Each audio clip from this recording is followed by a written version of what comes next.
ready to enter the Thrivetime Show. We started from the bottom, now we here. We started from the bottom and we'll show you how to get here. Started from the bottom, now we here. We started from the bottom, now we here.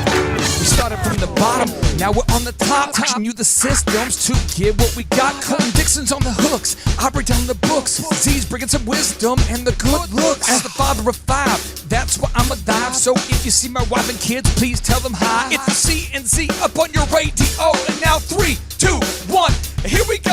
We started from the bottom, now we here. We started from the bottom and we'll show you how to get. David, thank you for joining me, my friend. Right, thank you. My pleasure. Hey, there are millions of people watching this throughout the world who are running businesses, they're starting companies, and they have no idea how to be candid. As an example, when I ran my first business, I know that whenever I had a staff problem, I would tend to speak in vast generalities.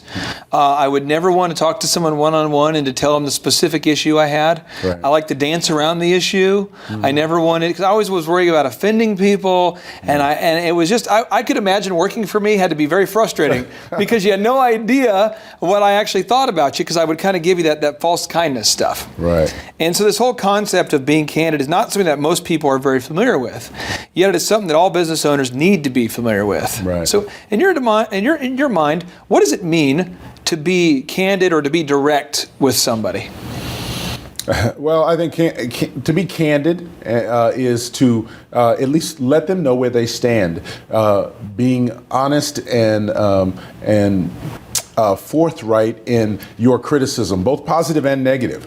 You know, one of the great things for me is being from the sports arena. I got the candor all the time. Oh, really? And you know, whether I liked it or not, I'd go out to another arena, and the fans from the other team would tell me everything they thought about me.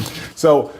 Candor was something I had no shortage of, and I think, but I think it's good because I think we need to hear both the good and the bad, and that's what's important when you're being candid with someone, whether it's someone you love or someone on your job.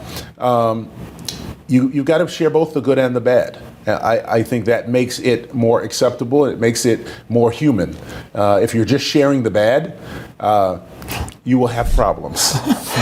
In your mind, in business, because you own businesses now. I mean, since retiring, you went out and started a school, and I just want to let's just say that you hired somebody, and somebody's in a position of leadership, and for whatever reason, they're just not delivering. Right. They're supposed to get this done, and they just didn't get it done. Right. How do you deliver candid feedback? Like specifically, what do you do? Is your move to pull somebody aside and talk to them kind of privately, or what do you do whenever you have to give somebody that direct feedback that might not necessarily always be positive? Well, I can't do that I can't do that periodically. If we have evaluations every 6 months, I can't wait till 6 months and then tell them, I've been nice to you every day, but I failed to tell you that I'm really disappointed with this part of your performance. I think on a day-to-day basis, they have to know. It's just like, you need to give them instant feedback. Like you have a pet. You better tell that pet right at the time he's peeing on your rug that you should not be peeing on my rug, or else later on he's not going to remember that was the bad thing he was doing.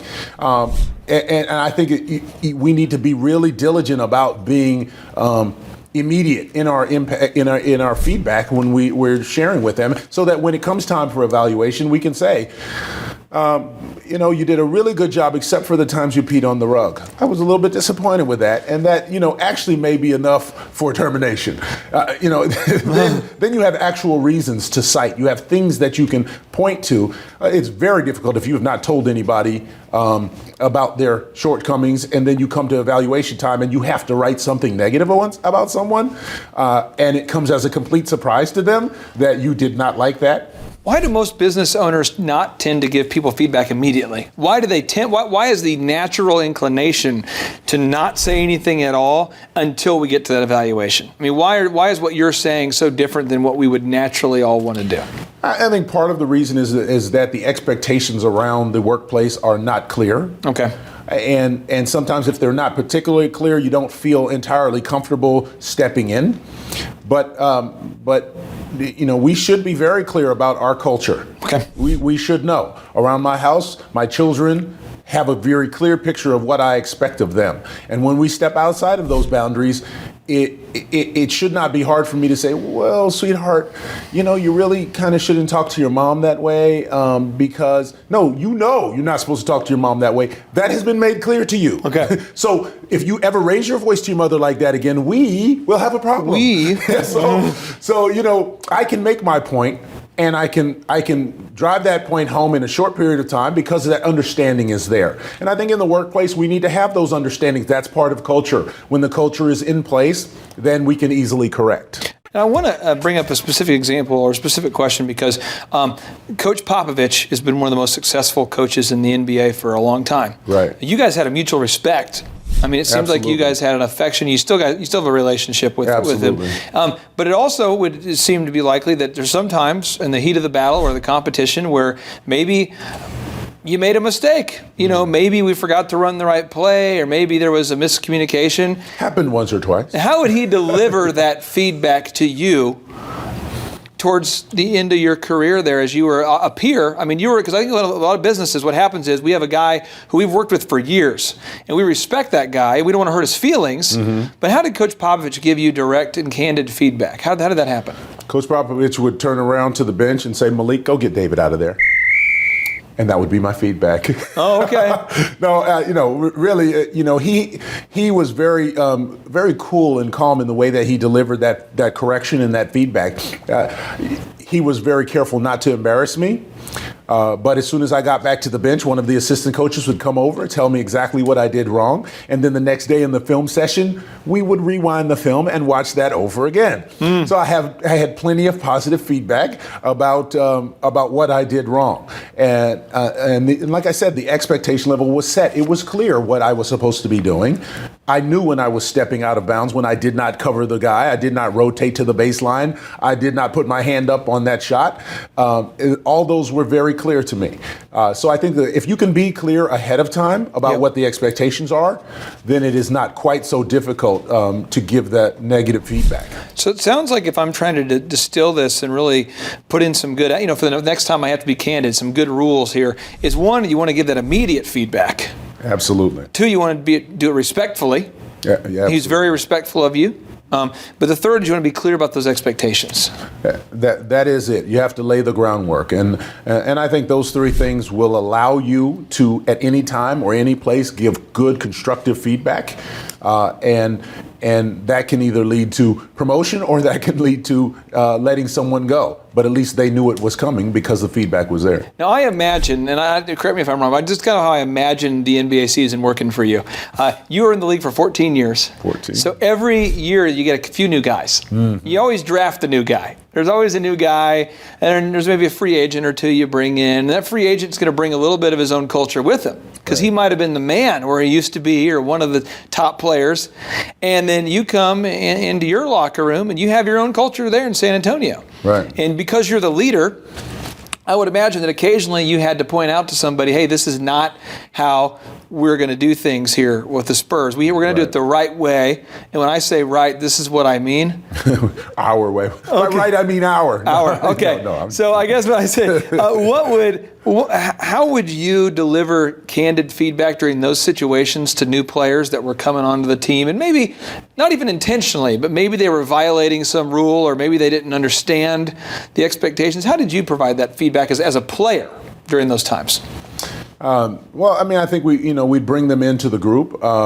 We would kind of try to read their personality, because some people some people are more combative, confrontive. Some people are more laid back. You try to read the person. You try to understand what's the best way. I did not like people getting in my face. I've never been a fan of the direct yelling method and direct the yelling cursing method. That was not my favorite. So the best way to get to me was to sit me down and say, David, I don't think you're doing this the right way. This is how I'd like for you to do it. Great. I can understand that. Let's move forward. I'll do it. Some people do actually like being confronted, being told at the moment, and they need a little kick in the pants. I think you need to be sensitive to what type of people you have around you and try to deliver the information in a way that can be absorbed. Are you okay with being on the record of not being a fan of the cursing method? I'm okay with being on the record on that one. Okay, all right. Now, when you launched Carver Academy, you put a lot of money into it and a lot of time. I think more importantly, though, you put your heart and soul, your passion. You felt like that's what God had called you to do, was to launch this school. Right. And so when somebody's hurting the school or doing things that might hurt the school's reputation, or maybe not do things the way you think they should be done, I could imagine where you could get, if you're not careful, emotional about it. I mean, you're going, what are you doing? I mean, I'm not saying that you said that, but I'm saying I could see where you would start to say, what are you doing? Right. How did you take the emotion, or how did you manage the emotion during those times? How did you know what I mean? When you're launching this school that you care so much about, a lot of these small business owners have a business that they care so much about, and then somebody messes it up, or how did you? Well, I try to separate the emotion from personal to professional. I want to accomplish the goal. If we're helping these children, that's what I want to accomplish. I don't think I'm right all the time. So you have to balance your concern and your attitude, your emotion with is this the right thing? There were many times I was not correct, and I had to listen and change my opinion. So I think you just need to separate your emotion. Is it personal? Are you lashing out because someone is taking away your authority or taking away your baby, or are you concerned about the company, the organization, the direction? Are you concerned that this is a negative to the organization? And if you can separate those two things, I think you would deal with those entirely differently. The final question about being candid is, a lot of times in companies, we start to think we're awesome. You know, our company, we're starting to sell some stuff. Yeah. And in your case, maybe you're winning some academic awards, or maybe your school's taking off. Maybe you get a write-up in a big publication, and so you're starting to feel like we are awesome. We are awesome. Maybe you just won a championship. I mean, we are awesome. But yet, the key to staying awesome is getting that candid feedback where you know how you can improve all the time. Right. What sort of systems did you put in at Carver so that way everybody knew how you were doing? You know what I mean? So if I'm a staffer, if I'm a teacher, if I'm an administrator, what sort of systems did you put in place so that as an administrator or a staffer or as an employee, I got that candid feedback on a consistent basis? Right. Yeah, I mean, the common term today is, drinking the Kool-Aid. You start drinking the Kool-Aid and you're like, oh yeah, we're all so great. But you do need those periodic checks. And for us, we had a wonderful system of evaluations with our teachers. We had evaluations every 6 weeks in how they were performing in the classroom. Every 6 weeks, okay. How they perform in the classroom. And then we had what we called curriculum-based assessments, and how the students did in relation to the standards, the state standards, national standards, was a direct measure of how the teachers performed in the classroom. And so we had a good system of feedback as well as evaluations for each position.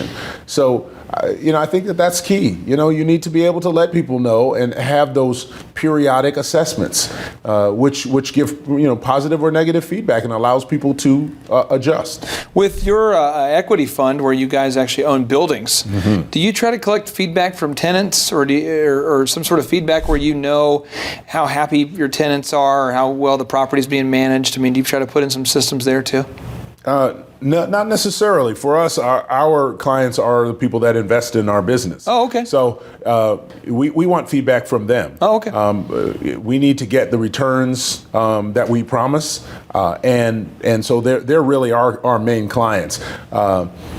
So we have a kind of a different measure in that business, and so I think for us that's very important. How are we doing? And I think in the financial world, it tends to be relatively simple. The Texas Teachers Association is not interested in anything but that bottom line. We love you. We think you're great, but how are you doing for our teachers? And the Firemen's Association or the Police Association, the pension fund. We tend to work with people who are interested in performance, and so that's kind of our large measure. Okay, but in all things, in all areas of your business, it's really important that we're not given that false kindness. We're given that when somebody hears you say something positive, they need to know that it's real. Right. And when they hear something, some constructive criticism, they need to know it's real, because people need to know where they stand. Right. And that's why it's nice, I think, in an office when you're able to have some kind of evaluations and you see what does this person think of me, or what does this person think of me, and you get some different directional input. I think it's really critical, because we do tend to see ourselves in one way, and a lot of times that's not the way we're perceived. Final point on Candor. Thrive's all about being a successful person in business and at home. And I know for me as a husband, I'm always trying to get that candid feedback from my glorious wife, because she always points out about 2 to 3 things per day that I might be having area for improvement on. Where That's I can a good wife. Yeah. Yes. And I think it's important, though, that and personally we seek out feedback for how to be better, and we need to make sure we're getting candid feedback in all areas. Right. It's tough to get candid feedback because we don't like it. We don't like to know when we're not excelling and we're not excellent. We like to think we are. And candid feedback is an outstanding gift. And I think if we have the right mindset, it can be the difference between being everything you want it to be and falling miserably on your face. So I mean, it's something we need to appreciate. We need to teach our employees to appreciate and use it for our building up, and not let it destroy us. Dave, I appreciate your candid feedback about being candid. It's great to hear direct feedback where you're telling people specifically some of these things, because I feel like we were watching the NBA games and we watch people win awards and have success and win championships and grow businesses. But at the heart of that, there's always that candid feedback that helps us all get better. So thank you so much for sharing. Absolutely. Well, thank you very much, Glenn. Appreciate it. Dr. Z, thank you for letting us invade your palace. I appreciate you. You bet, Clay. Thank you so much. You and all your team here. Well, you are wonderful. Not many people let us invade their living room, so I had a choice. Well, that's now here we're talking to me today about being candid, about being honest, even when the truth hurts.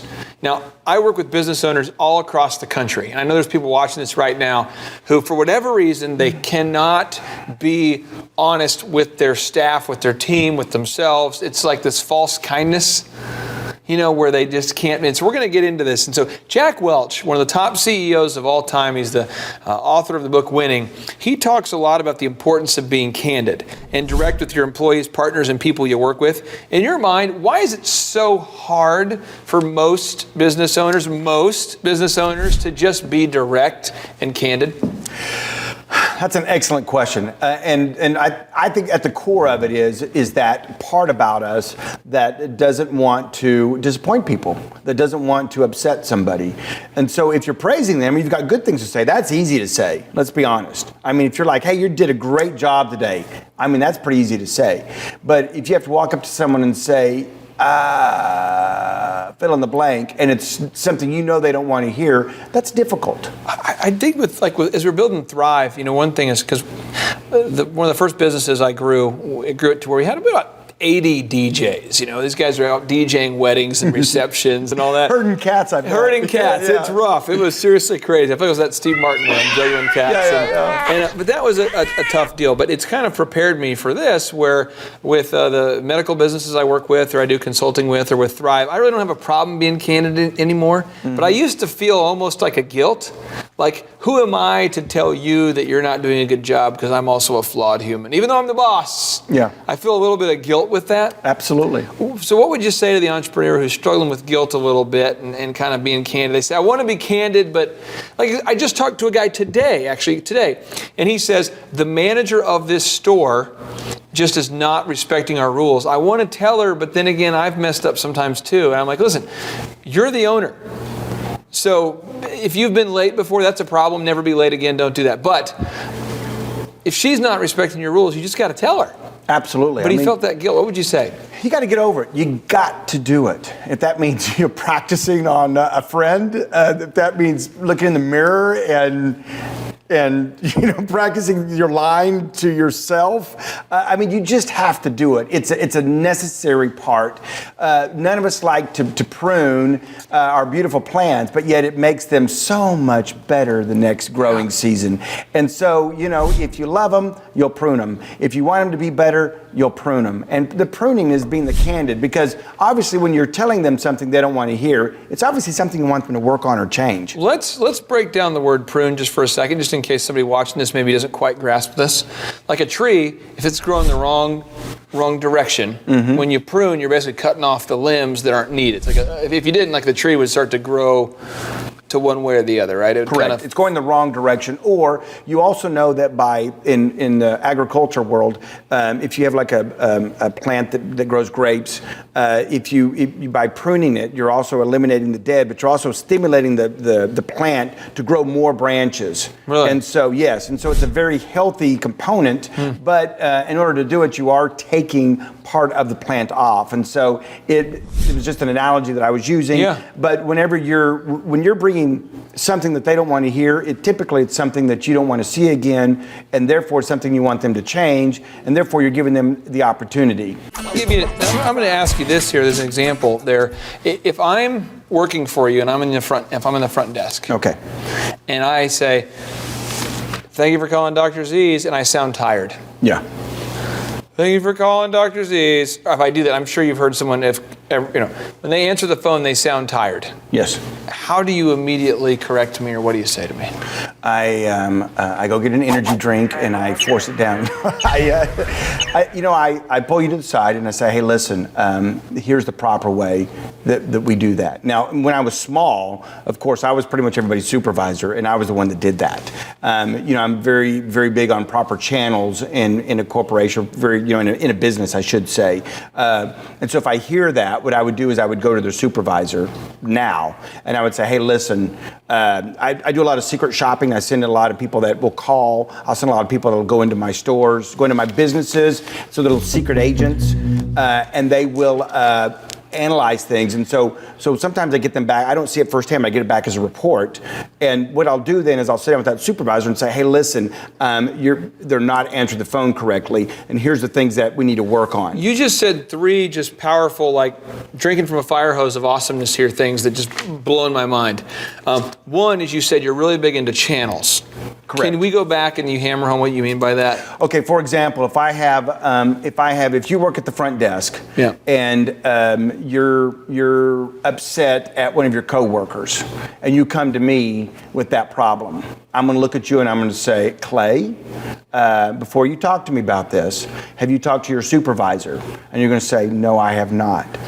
And I'm going to say, is the problem with your supervisor? No, it is not. Then you need to go talk to your supervisor before you come talk to me. Have an open door policy. I'd love to hear you. I'd love to listen to your problem. Stay in that channel, stay in that lane. Bingo. And then you said that when you want to keep these people in the channel, but at the same time, you want to mystery shop. Absolutely. So you want to send somebody else? I'll do it myself sometimes. I'll call up with a little voice and, hey, how you doing? I'd like to get an eye exam today. When can I do it? You would you literally call your own business sometimes just to see what happens? Absolutely. All the time. I would sneak in, but I'm not very good with disguises, so. Now, I know for our company, hiring mystery shoppers was huge. And I basically would pay girls who looked like they could be the age of someone getting married, and I would pay them to go to the bridal shows and call and actually show up for appointments and go through the whole process just to see what the problem was. Sure. You do this. Absolutely. You have to. So you have these 3 action items I'm hearing here. 1 is stay in your channels. Bingo. 2 is you're going to mystery shop. You're a smart learner. And the 3rd is you're going to tell people, though, pretty quickly. Learner. I mean, you're going to tell the channel, the head of the channel, hey, supervisor, you need to talk to Karen at the front desk because this is something that's a problem. Yeah, and get on it and take care of it now. You don't talk to Karen though directly, the front desk lady. You talk. That to would be her. the proper channel. I would be remiss by not going through the proper channel. What happens if you, as a boss, went directly to the person? Why would you not do that? Well, because I'm not giving the supervisor, I'm devaluing them, and I'm not giving them the opportunity to do what I hired them to do, and that's to supervise and to train and to coach the people that are underneath them. Love it. Now, this is huge here. Jack Welch says that we need to face reality as it is, not as it was or as you wish it to be. Oh, but it's fun to wish, isn't it? What does that mean when you're managing employees? So let's just talk about it. You've got, let's say, John, who's in sales. His job is to sell glasses. All right. And he cannot sell anything. His upsell percentage is terrible. Yeah. He's not ever selling the upgrade for the lens protectant or the nice frame. He's rough. Yeah, bad placement of an employee possibly. And then you have Sarah, who's on fire. Sarah is just selling. She stopped, drop, and roll? Yeah, she's she's on fire in the sense of selling. Okay. Metaphysically, she's on fire. And she's on fire. Get a rug and wrap it around her. She's selling things. And so she's the best. This guy's not that good. Yeah. Talk to me about how we deal with that situation where we face reality and we say, well, this person is. I need to find. Is John a good guy? Yeah, he's a good guy. Great guy. He's a team. Hard worker, team player, good guy. Yeah, he's related. He's related to you because it's small business. I'd find him something else to do. Okay.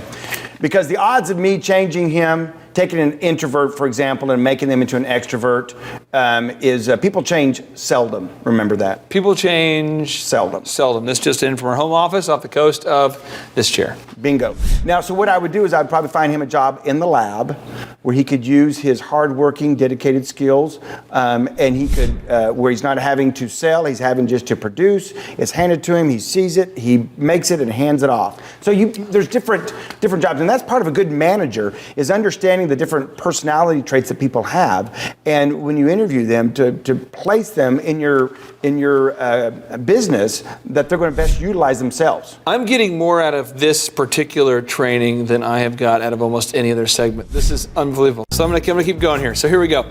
Now Jack Welch says you got to be candid with everybody. Everybody.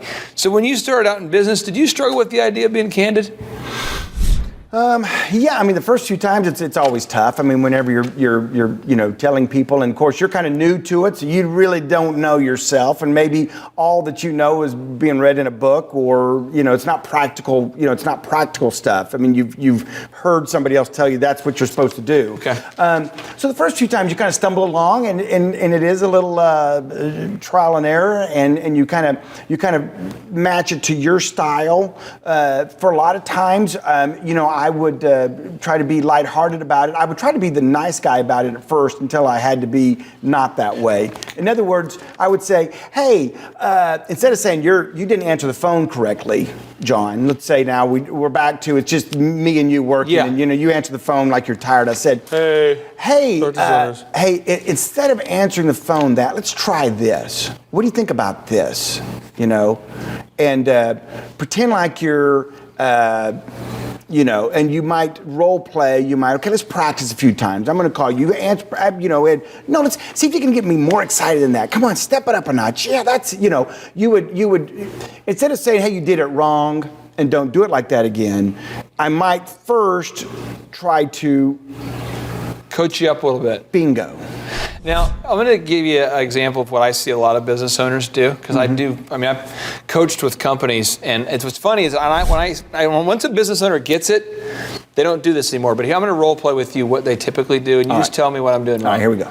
So I'd say, and what role am I playing? Your name is Robert, and you're the front desk guy. Okay. And I'm a bad boss, behaving badly. Okay. So here we go. Hey, Robert, do you have a second? Sure, boss. Hey, I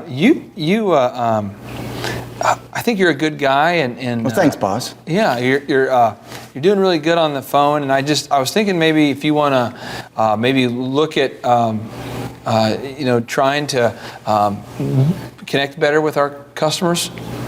What are you saying, boss? I think you're great. Just try to connect a little better. Okay, sure, boss. Anything you want. You're the boss. Now, let's say that's what I said to you.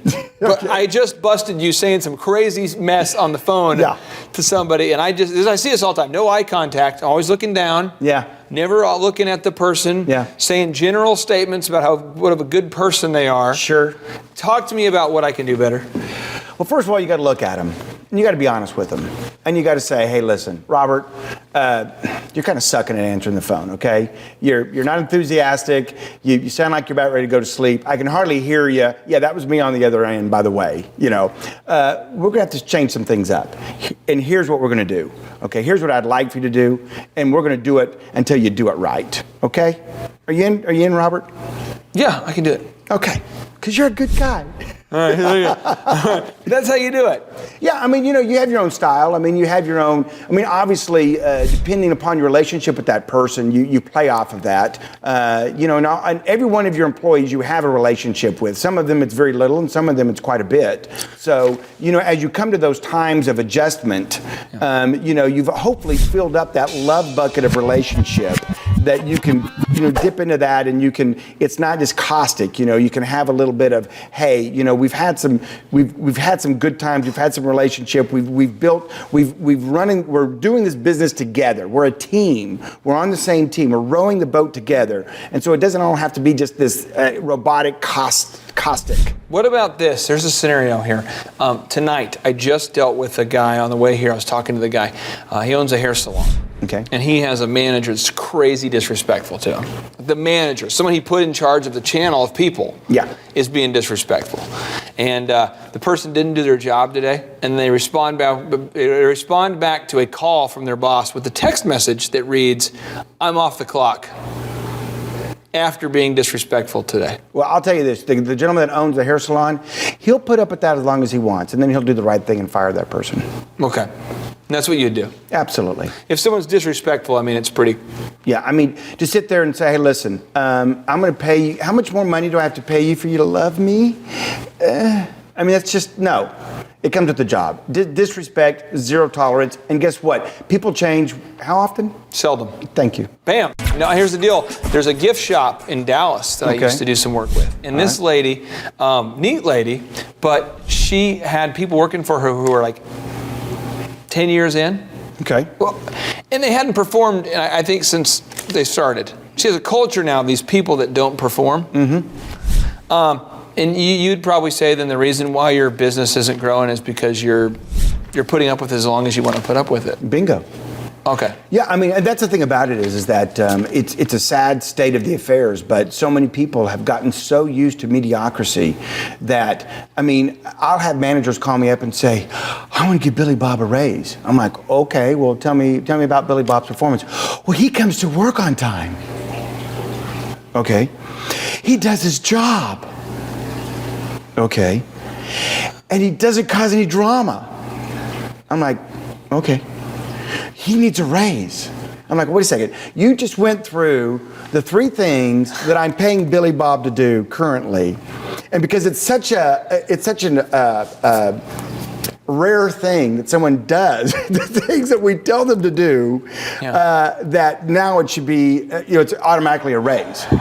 So I was just that mindset of, of people with the understanding of what is expected, and there's just so much sloppiness that's tolerated out there that when you do find someone that's doing it right, it's just head and shoulders above everything. You're just like, oh my, it's just almost like, wow. To hammer home that point, there was an article that appeared in a Forbes magazine on April 2nd of 2013 by the writer Susan Adams. And she wrote that this study found, and it just blew my mind, that 42% of the companies that they surveyed, the employees who are doing the worst job reported on their surveys that they were the most engaged.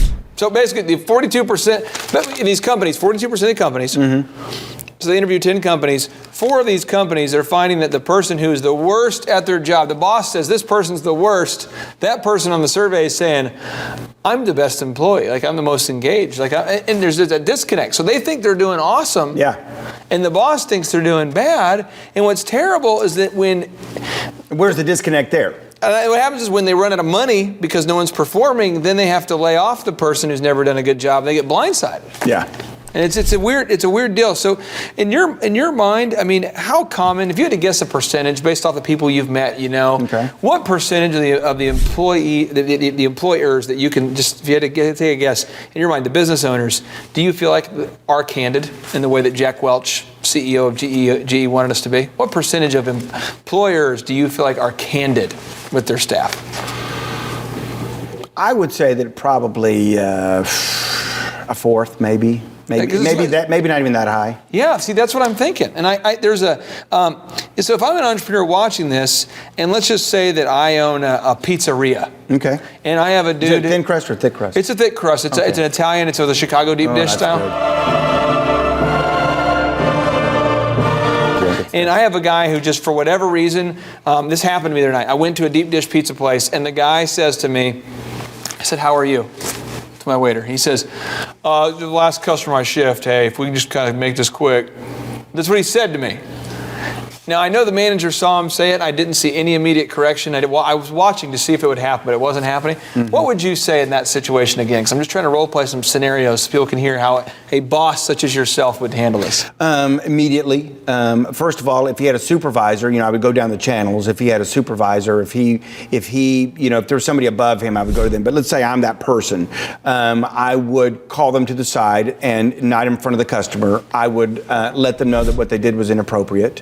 I would coach them up on what I would prefer them to do. Now, if he has a history of doing these kinds of things, I shouldn't be surprised because people change. Seldom. Thank you. Bam!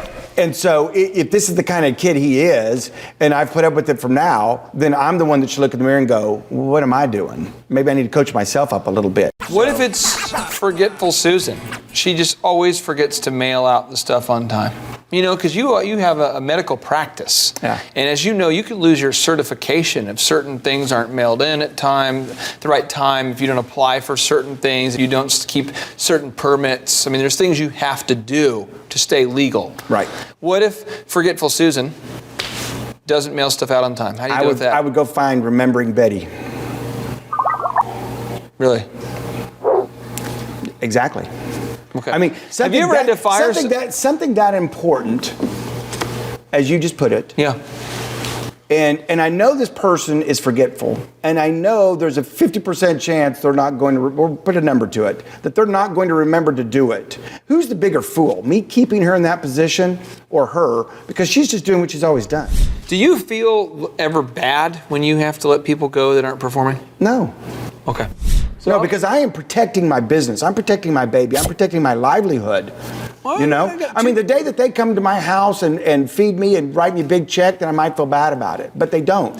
I have two more scenarios. These are big. This is the kind of stuff that in America today, we have 97% of all of our job growth, according to one study. SBA says at least 90% of all job growth is from people that have 10 employees or less. Mm-hmm. So we're not talking about major corporations. We're talking about people that have pizzerias, people that have small businesses. Mm-hmm. So if I'm in a small business and I have somebody who just has the look, that look, that tired, I don't want to be there look, they're doing the right thing, right? They're mm-hmm. going through the motions, but they just look mm-hmm.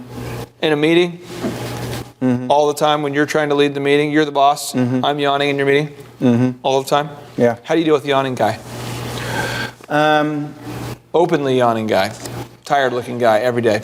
If you've got 10 people, do you really want 10% of your staff to be Mr. Yawning Guy? At some point you've got to look at your people and say, listen, people are going to change something. This is what I've got.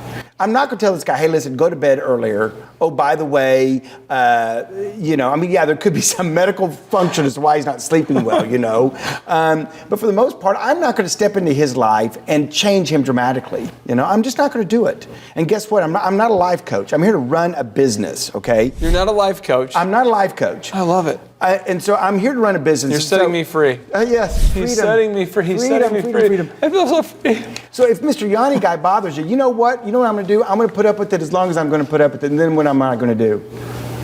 Yeah. I'm going to say, it's just not working out.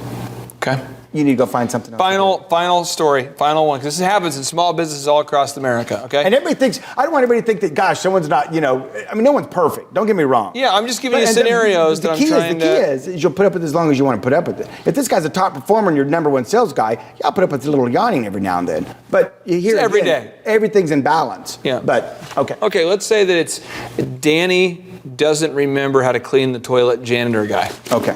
It's his job is to clean. He's a janitor. He's a janitor. So you're paying him to clean the toilet. Yeah, and he just, for whatever reason, he just can't seem to just... He needs to find a new, he doesn't make a good janitor.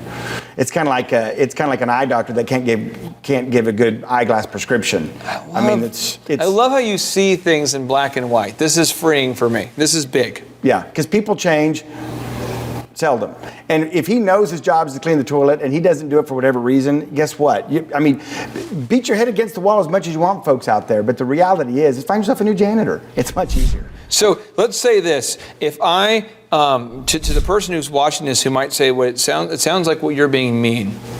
What do you say to that? No, Yeah. I'm not being mean. I'm being protective of the thing that should be one of the most things that you're most protective of, and that's your business. Your business is your livelihood. And without that, you're not able to make your car payment, you're not able to make your house payment, and you and your family, your wife and children, or husband and children, or life partner, or whatever you want to call the person in your life, will be homeless.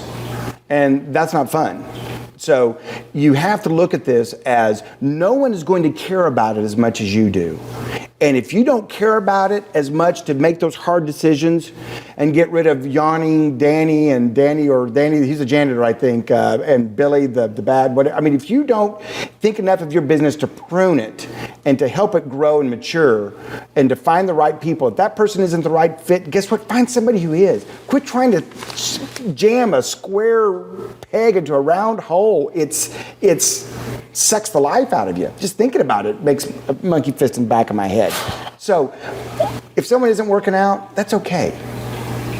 You'll find somebody else. Trust me, okay?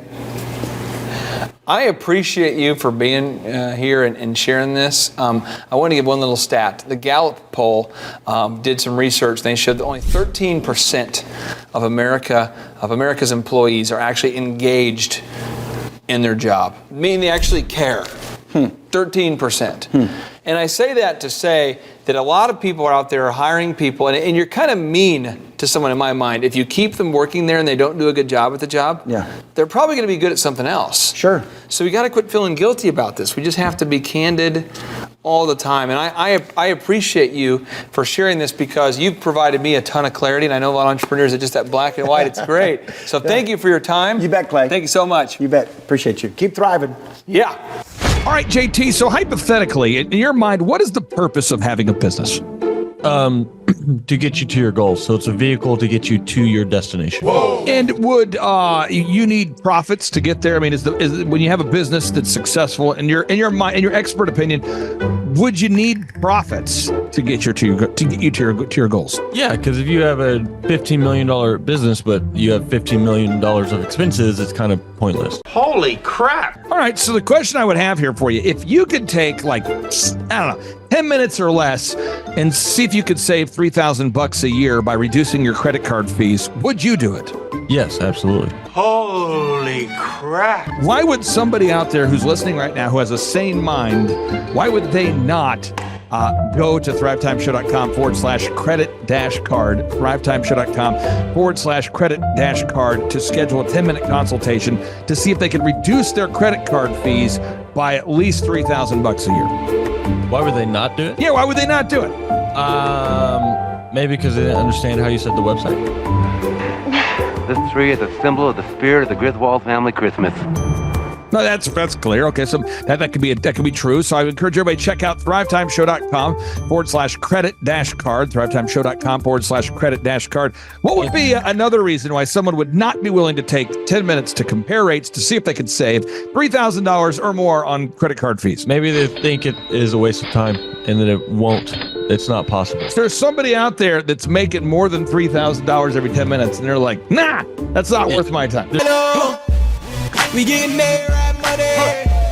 We getting there, right money. There's probably someone out there. Okay. They would think that. Well, I'll just tell you, folks, if you're out there today and you're making less than $3,000 per 10 minutes, I would highly recommend that you go to thrivetimeshow.com/credit-card.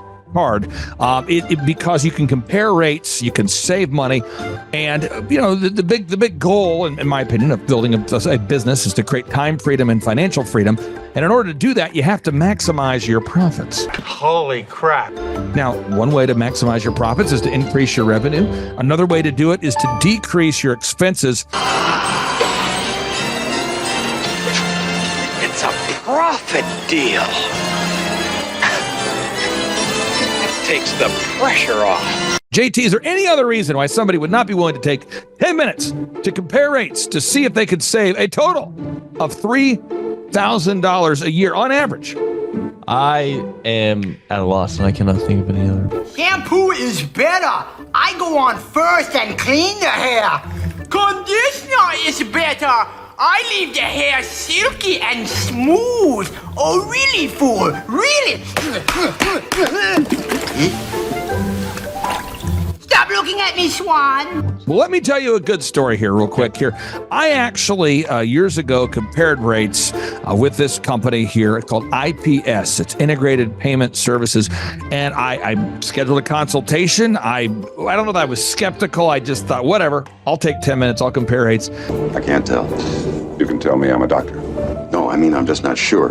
But can't you take a guess? Well, not for another 2 hours. You can't take a guess for another 2 hours?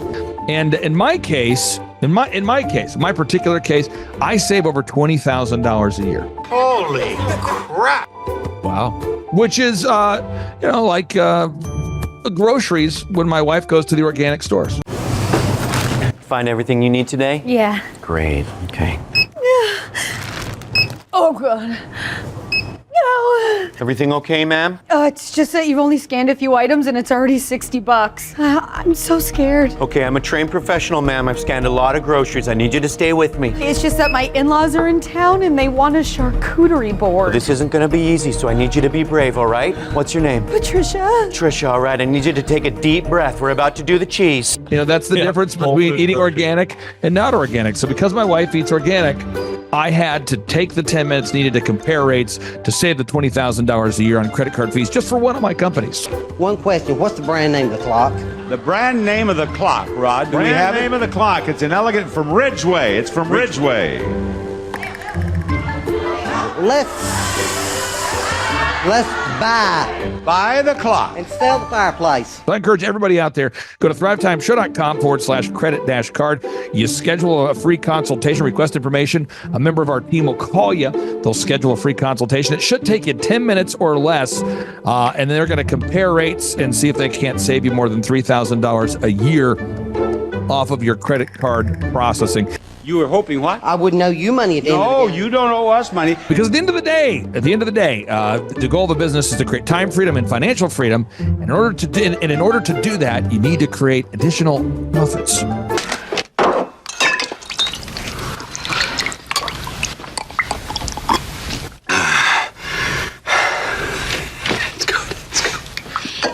The number of new customers that we've had is up 411% over last year. We are Jared and Jennifer Johnson. We own Platinum Pest and Lawn and are located in Owasso, Oklahoma. And we have been working with Thrive for business coaching for almost a year now. Yeah. So what we want to do is we want to share some wins with you guys that we've had by working with Thrive. First of all, we're on the top page of Google now. Okay. I just want to let you know what type of accomplishment this is. Our competition, Orkin, Terminex, they're both $1.3 billion companies. They both have 2,000 to 3,000 pages of content attached to their website. So to basically go from virtually non-existent on Google to up on the top page is really saying something. But that's come by being diligent to the systems that Thrive has, by being consistent and diligent on doing podcasts and staying on top of those podcasts to really help with getting up on with their listing and ranking there with Google. And also, we've been trying to get Google reviews, asking our customers for reviews. And now we're the highest rated and most reviewed pest and lawn company in the Tulsa area. And that's really helped with our conversion rate. And the number of new customers that we've had is up 411% over last year. Wait, say that again. How much are we up? 411%. Okay, so 411% we're up with our new customers. Amazing. Right. So not only do we have more customers calling in, we're able to close those deals at a much higher rate than we were before.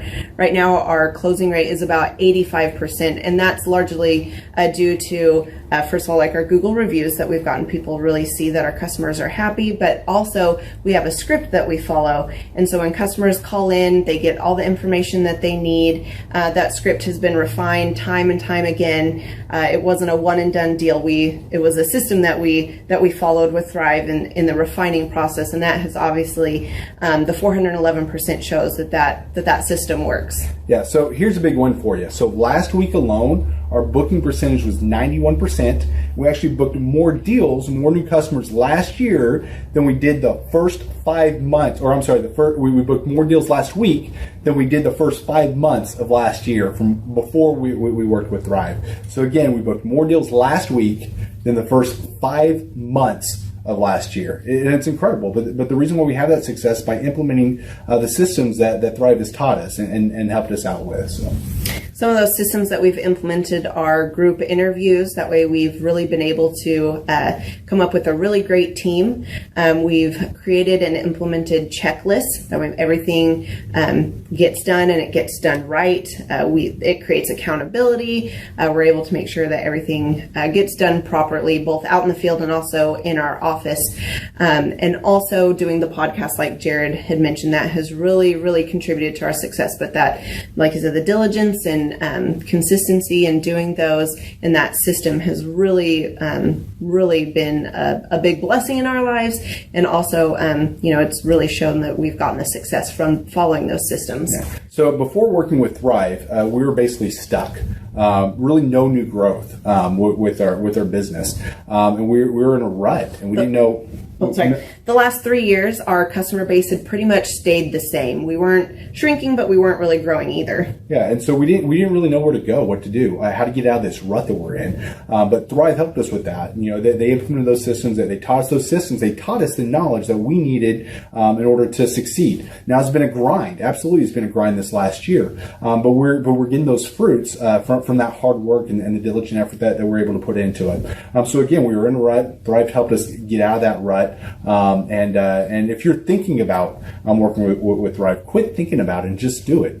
Do the action, and you'll get the results. It will take hard work and discipline, but that's what it's going to take in order to really succeed. So we just want to give a big shout out to Thrive, a big thank you out there to Thrive. We wouldn't be where we're at now without their help. Hi, I'm Dr. Mark Morrow. I'm a pediatric dentist. Through our new digital marketing plan, we have seen a marked increase in the number of new patients that we're seeing every month, year over year. 1 month, for example, we went from 110 new patients the previous year to over 180 new patients in the same month. And overall, our average is running about 40 to 42% increase month over month, year over year. The group of people required to implement our new digital marketing plan is immense, starting with a business coach, videographers, photographers, web designers. Back when I graduated dental school in 1985, nobody advertised. The only marketing that was ethically allowed in everybody's eyes was mouth-to-mouth marketing.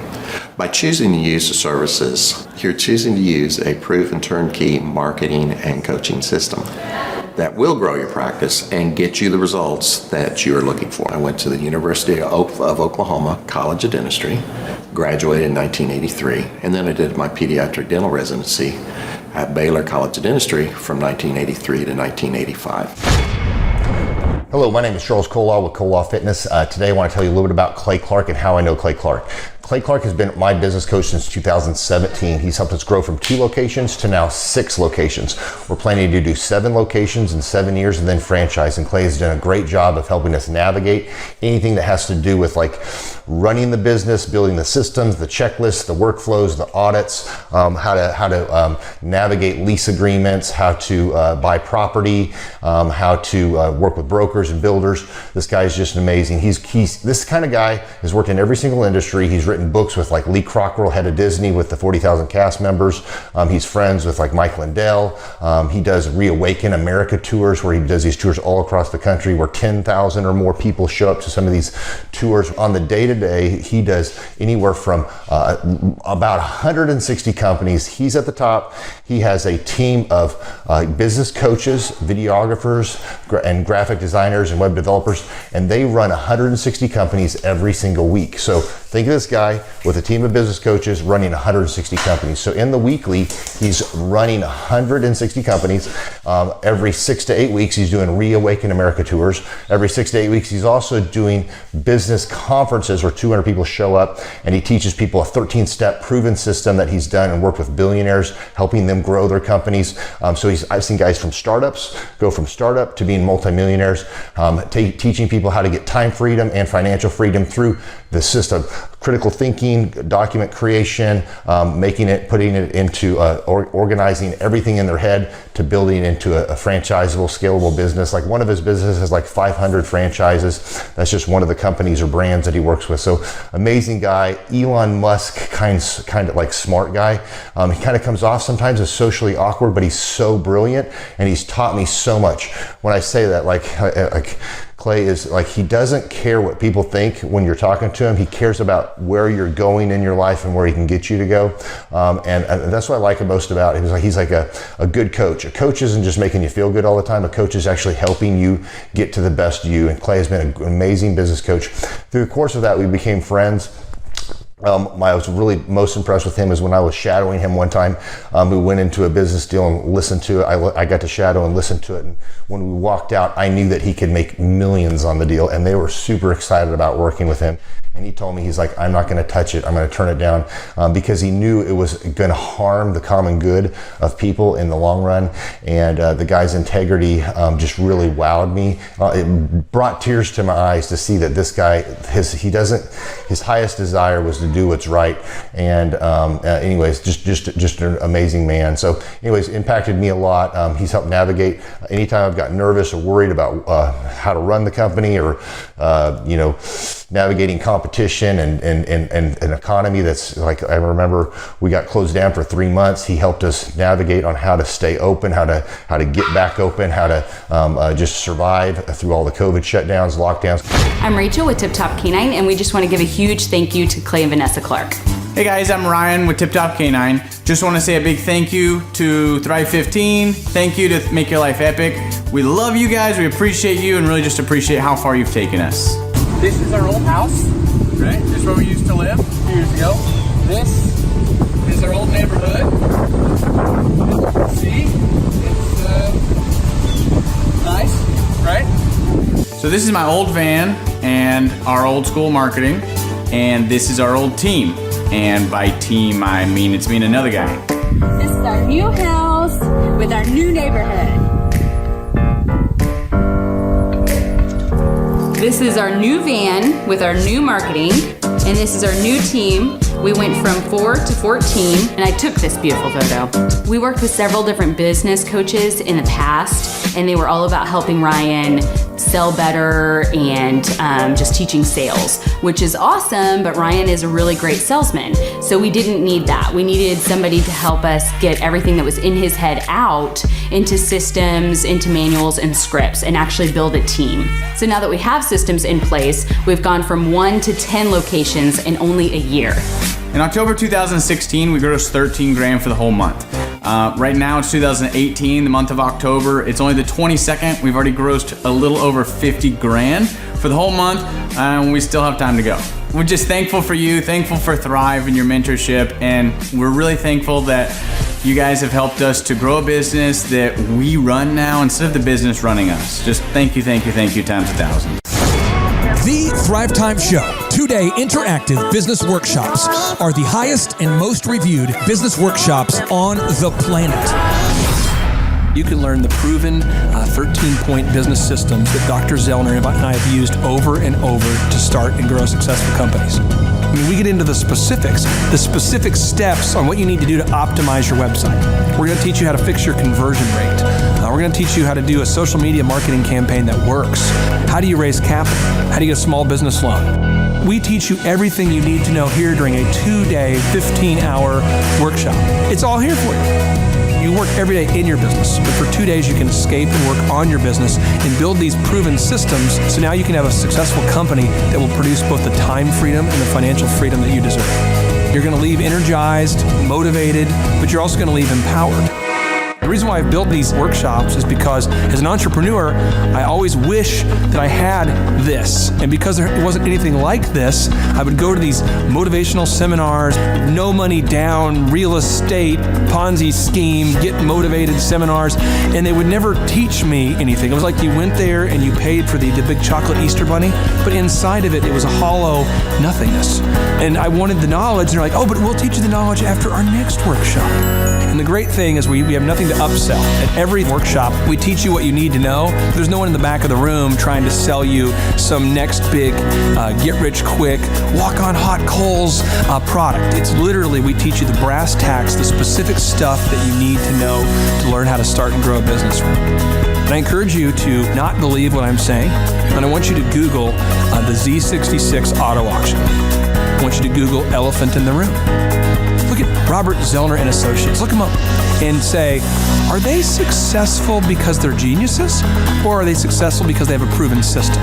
When you do that research, you will discover that the same systems that we use in our own business can be used in your business. Come to Tulsa, book a ticket, and I guarantee you it's going to be the best business workshop ever, and we'll even give you your money back if you don't love it. We've built this facility for you, and we're excited to see you.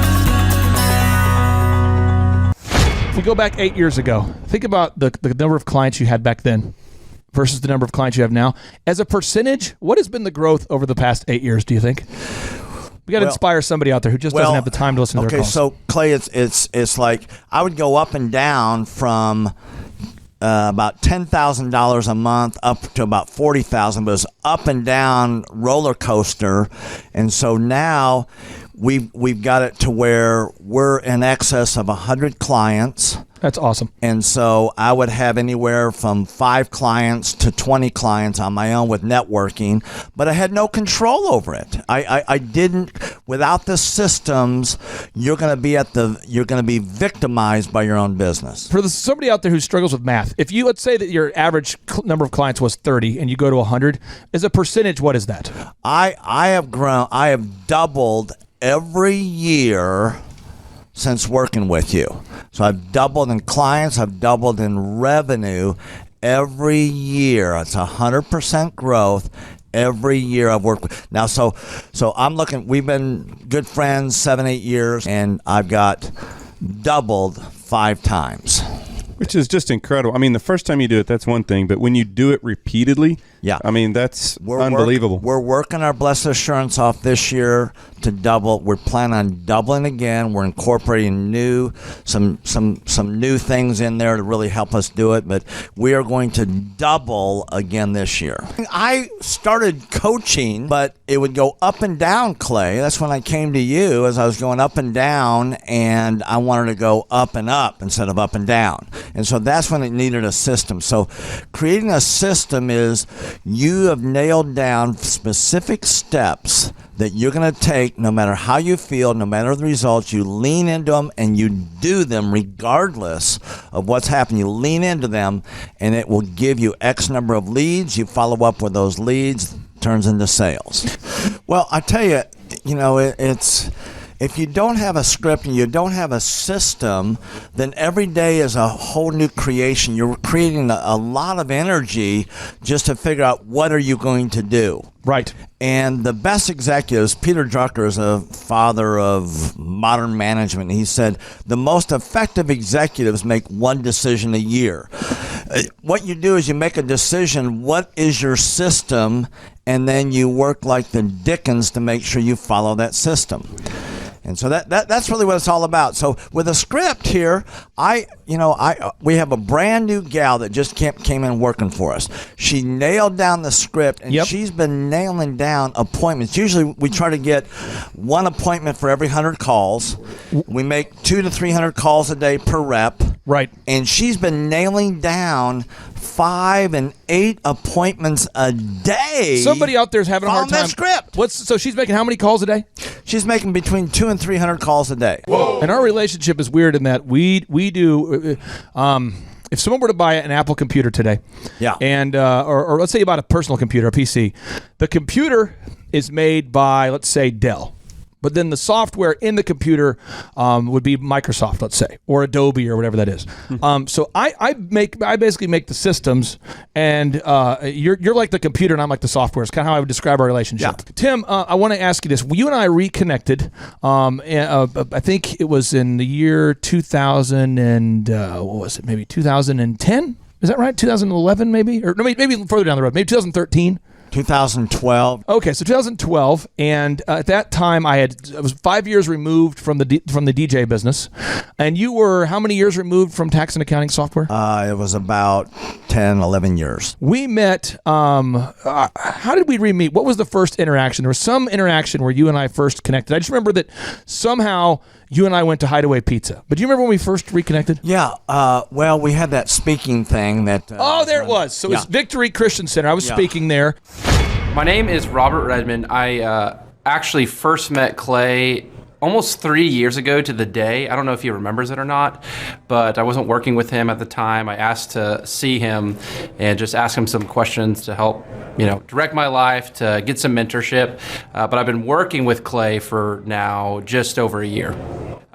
The role I play here is a business coach, business consultant. I work with different businesses implementing best practice processes and systems that I have learned here by working with Clay. And the experience working here has, to put it real plainly, has been just life-changing. I have not only learned new things and have gained new knowledge, but I have gained a whole new mindset that I believe wherever I end up will serve me well throughout the rest of my life.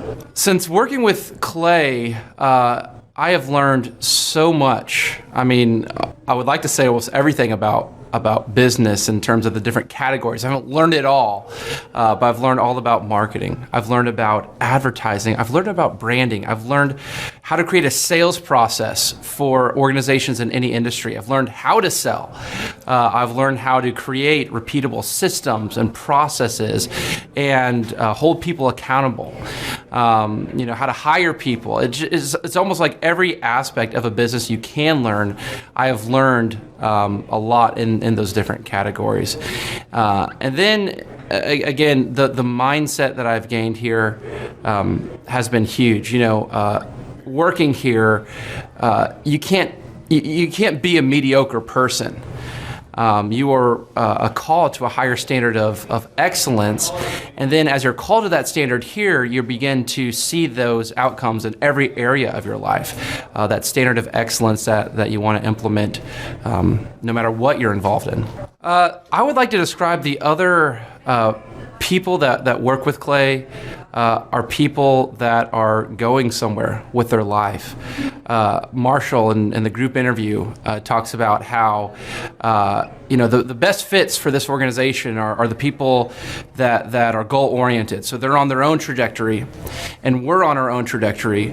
And the best fits are those people where there can be a mutually beneficial relationship. That as we pursue our goals and we help the business pursue those goals, the business helps us pursue our goals as well.